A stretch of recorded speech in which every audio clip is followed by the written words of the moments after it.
नमस्कार दोस्तों, स्वागत है आपके अपने YouTube चैनल मेरा क्लासेस में। तो दोस्तों, एमपी असिस्टेंट प्रोफेसर फेज़ 3 का जो एग्ज़ाम है कल कंडक्ट हो चुका है 17 नवंबर 2024 को। और इसमें ख़ास बात यह है दोस्तों कि 3000 कैंडिडेट इसमें शामिल होने वाले थे, लेकिन मात्र 1200 ही शामिल हो पाए हैं। इस पर कट ऑफ पर क्या असर पड़ेगा, क्या कट ऑफ ज़्यादा जाएगा या कम जाएगा, और किस कंडीशन की वजह से इतने स्टूडेंट एग्ज़ाम में शामिल नहीं हो पाए हैं, तो इसके रिगार्डिंग हम चलते हैं आगे की ओर। और आगे बढ़ने से पहले आप सभी से रिक्वेस्ट जरूर करना चाहेंगे, यदि आप हमारे चैनल पर नए हो तो चैनल को जरूर सब्सक्राइब कर लेना। तो हम चलते हैं आगे की ओर।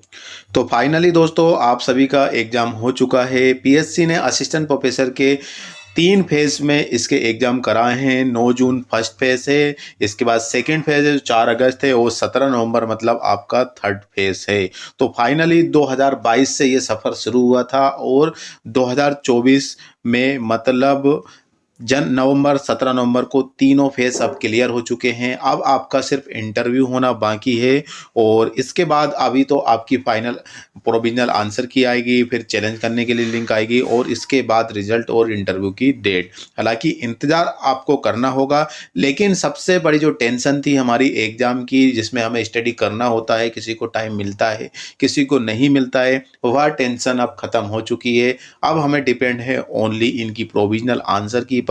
और वैसे आप लोगों ने अपने आंसर मैच कर लिए होंगे। तो आज की दैनिक भास्कर के न्यूज़पेपर में ये न्यूज़ आई हुई है। दैनिक भास्कर इंदौर 18/11/2024 में ये संकेत अच्छा नहीं, पीएससी की पिछली परीक्षाओं की लेट लतीफ से अभ्यर्थियों का भरोसा टूटा। राज्य सेवा जैसी अहम परीक्षा में भी यही हाल है। तो जितना डिले करती है पीएससी, और ऐसा कोई एग्जाम नहीं है जो दोस्तों जो पीएससी बिना विवाद के, बिना बिना देरी के करा ले। मतलब इसमें विवाद भी होता है, और डिले पे डिले, तारीख पे तारीख मिलती जाती है। इससे क्या होता है कि जो तैयारी करते हैं उनका जो कॉन्फिडेंस होता है वो बहुत स्लो हो जाता है, कम हो जाता है, जिसकी वजह से काफ़ी लोग एग्ज़ाम नहीं दे पाते हैं। और वही चीज़ हमें कल के एग्ज़ाम में देखने को मिली है, और वही राज्य सेवा जैसी अहम परीक्षा में भी देखने को मिलती है। तो असिस्टेंट प्रोफेसर भर्ती 3000 को शामिल होना था, परीक्षा देने 1200 ही पहुंचे। तो आप इससे अंदाज़ा लगा सकते हैं कि दोस्तों 1/3 कैंडिडेट ही वहाँ पर पहुंचे हैं। 3000 में से 1200 ही कैंडिडेट एग्ज़ाम देने पहुंचे हैं। तो इसके पीछे रीजन क्या है वो यहाँ पे इसमें बताया गया है कि एमपीपीएससी की रविवार को हुई असिस्टेंट प्रोफेसर भर्ती परीक्षा में सिर्फ 40% अभ्यर्थी शामिल हुए। 3000 अभ्यर्थी को शामिल होना था, महज 1200 ही पहुंचे। 19 विषयों के लिए 2 शिफ्ट में परीक्षा हुई। इस परीक्षा में 109 पद हैं। इसके लिए इंदौर में 7 सेंटर बनाए गए थे। असिस्टेंट प्रोफेसर भर्ती परीक्षा का ये तीसरा और अंतिम चरण है। पीएससी परीक्षाओं के घटते क्रेज का अंदाजा इसी से लगा जा सकता है कि राज्य सेवा जैसी अहम परीक्षाओं में भी न केवल आवेदन करने वाले 40% घट गए, बल्कि परीक्षा देने वाले भी 30% घट गए। ठीक है ना। तो मतलब एग्जाम फॉर्म फिल भी नहीं कर रहे हैं, और जो फिल कर देते हैं वो भी एग्जाम देने नहीं पहुंच पाते हैं। परीक्षाओं और नियुक्तियों में देरी सबसे बड़ी वजह है।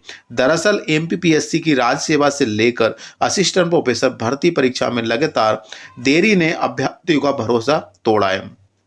इसके बाद भरोसा तोड़ा। राज्य सेवा परीक्षा 2019 की जो नियुक्ति मार्च 2020 में होनी थी वह 2023 में हुई। इसी तरह राज्य सेवा परीक्षा 2020 की जो नियुक्ति अप्रैल 2021 तक होनी थी वह जून 2023 में हुई, जबकि 2021 की परीक्षा की जो नियुक्ति 2022 में होनी थी वह 2023 अंत में हुई। यह नहीं, 2022 की जो नियुक्ति मार्च अप्रैल 2023 में होनी थी वह दिसंबर 2024 तक भी नहीं हो पाएगी। हर बार आवेदक भी हो रहे हैं कम। वो आवेदक कम हो रहा है, वो वजह यही है कि एग्ज़ाम टाइम से नहीं हो पाता है। किसी को पता चलता भी नहीं है। जब एग्ज़ाम फॉर्म फिल कर देते हैं, डेट देखते रहते हैं, तैयारी करते रहते हैं, लेकिन जब डेट पे डेट हमको मिलती जाती है तो हमारा जो कॉन्फिडेंस होता है वो कम हो जाता है, और इसकी वजह से ही हम निराश हो जाते हैं, हताश हो जाते हैं, और इसी की वजह से हम एग्ज़ाम नहीं देते हैं। सॉरी। राज्य सेवा परीक्षा 2019 पद 571, आवेदन 3,66,453, और यहाँ पे भी जो कितने कितने आवेदन हुए, घटते गए परीक्षा देने वाले। अब दोस्तों सबसे इम्पोर्टेंट बात यह है कि आपका कट ऑफ कितना जाएगा और कट ऑफ पर क्या इसका असर पड़ेगा या नहीं पड़ेगा, ये आपके माइंड में क्वेश्चन चल रहा होगा, है ना। तो ऑलरेडी आप सभी को पता है कि 1200 ही कैंडिडेट इसमें शामिल हुए हैं 3000 में से, ठीक है ना। 3000 में से मात्र 1200 ही कैंडिडेट इसमें शामिल हुए हैं। तो सिंपल सी बात है दोस्तों कि जो आपका कट ऑफ है ना, बहुत नीचे जाने वाला है, बहुत नीचे जाने वाला है। यदि कैंडिडेट जो होते हैं उनकी संख्या ज़्यादा होती है अपियरिंग की, तो उनका जो कट ऑफ है वो धीरे धीरे ऊपर बढ़ता जाता है। लेकिन अपोजिट में यहाँ पे देखें तो मात्र 3000 में से 1200 कैंडिडेट शामिल हुए हैं। तो इससे सीधा सीधा आप भी अनुमान लगा सकते हैं इसका कट ऑफ बहुत ही नीचे जाने वाला है। तो जिन्होंने इसमें अपियरिंग हुए हैं और अपना क्वालिफाइड हो रहे हैं, तो ये समझ लीजिए कि आपके इंटरव्यू के चांसेस बिल्कुल 100% होने वाले हैं। क्यों होने वाले हैं?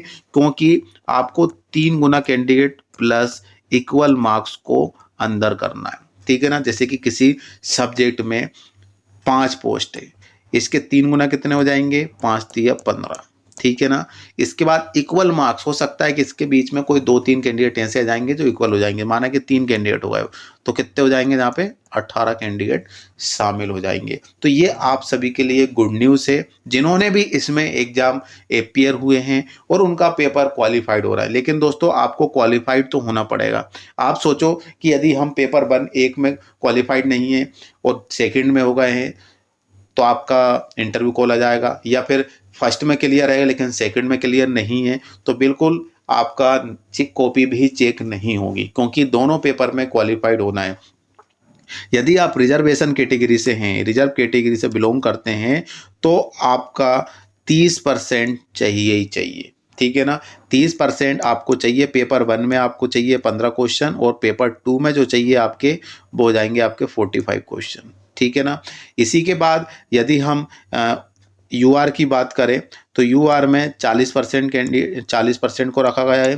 तो 40 के हिसाब से पेपर 1 में 20 क्वेश्चन सही होना चाहिए, यहाँ पे 20 क्वेश्चन सही होना चाहिए, और पेपर 2 में देखा जाए तो 60 क्वेश्चन आपके सही होना चाहिए। तो आप दोनों में क्वालिफाइड होगा। यदि दोनों में एक एक क्वेश्चन भी कम हो जाते हैं तो आप डिसक्वालीफाइड हो जाएंगे और आपकी जो नेक्स्ट पेपर रहेगा वो चेक भी नहीं होगा। कुल मिलाकर बात करें कि आपके लिए इंटरव्यू कॉल नहीं आएगा। तो यदि आप क्वालिफाइड हैं और तो फिर आपके चांसेस पूरे बन रहे हैं, क्योंकि 109 के लिए अभी क्या हुआ है, एग्जाम हुआ 3 टाइम, इनको मल्टीप्लाई करेंगे 3 9 जा होते हैं 27, और इसके बाद 27 और 3 बन जा 3, ठीक है ना। ये 327 कैंडिडेट 327 कैंडिडेट इंटरव्यू के लिए कॉल आएंगे। साथ में इक्वल मार्क्स वाले भी आ जाएंगे। तो इसमें यदि 50 भी प्लस करते हैं तो यहाँ पे आप देख सकते हैं कि आपके कितने हो जाएंगे 377, ठीक है ना। 377 कैंडिडेट को कॉल लेटर आएगा इंटरव्यू के लिए। और ये आप सभी के लिए अच्छी खबर है कि हालांकि देना सभी को था लेकिन अब नहीं पहुंच पाए किसी रीजन की वजह से, तो आप कुछ कह नहीं सकते हैं। तो 1200 ही कैंडिडेट इसमें शामिल हुए, जिसकी वजह से आपका कट ऑफ बहुत कम आने वाला है, कम आने वाला है। और आप सभी इंटरव्यू के लिए तैयारी स्टार्ट कर दीजिए। यदि आप क्वालिफाइड हैं तो बिल्कुल आप तैयारी कर लीजिए। और इसके बाद प्रोविजनल आंसर की भी कुछ टाइम लगेगा, आ जाएगी। फिर इसके बाद चैलेंज करने की लिंक आएगी और इसके बाद आपकी फाइनल आंसर किया जाएगी और आप इसके बाद आपका एक रिजल्ट आ जाएगा जिसमें लिखा होगा कि आप इसमें सिलेक्शन हो चुका है, ठीक है ना दोस्तों। तो आज के लिए बस इतना ही है। फिर से मिलेंगे अपन नई वीडियो के नए टॉपिक के साथ। और चैनल पर नए हो तो चैनल को जरूर सब्सक्राइब कर लेना, ताकि जो भी लेटेस्ट अपडेट आए एमपी असिस्टेंट प्रोफेसर से रिगार्डिंग वो आप तक पहुंच जाए। तो दोस्तों जय हिंद, जय भारत।